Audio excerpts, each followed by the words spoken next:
Welcome back. 3:45 this Thursday. Early voting ends today in Tennessee. Soon, in-person voters will have the final say on who fills the District 7 congressional seat. It's a decision that impacts more than a dozen Middle Tennessee counties. Last month, our Steve Mailing sat down with candidates on both sides of the political aisle to find out their two separate visions on solving key issues here in Tennessee. We've got to figure out how do we expand TennCare. There are 41 states in the United States that have expanded their version of TennCare or Medicaid, and we've not been able to get that done. We really need to rein in on corporate greed in order to ensure that costs are lower for the consumer, especially in rural and small towns.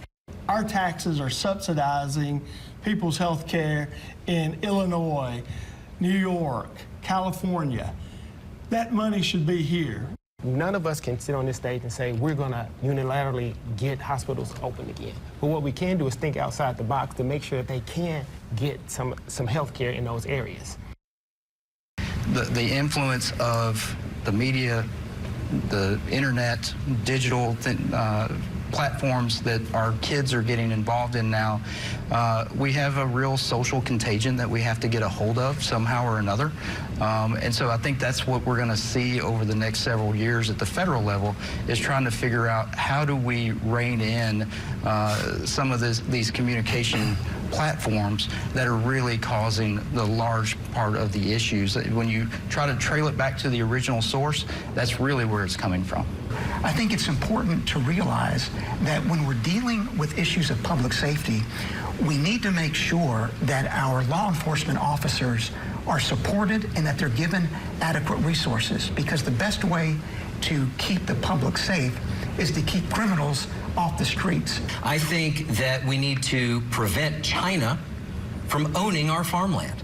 I think that we need to make sure that we find ways to expand the Preservation Act that we did here in Tennessee across the country, because it is so important to keep farmland, and it's hard to make those ends meet. We've got to invest in infrastructure, cell phone towers, so that farmers and the GPS signal from cell phone towers that go to advanced farming equipment that gets farming done faster and more efficiently. We've got to continue to invest in there for our farmers.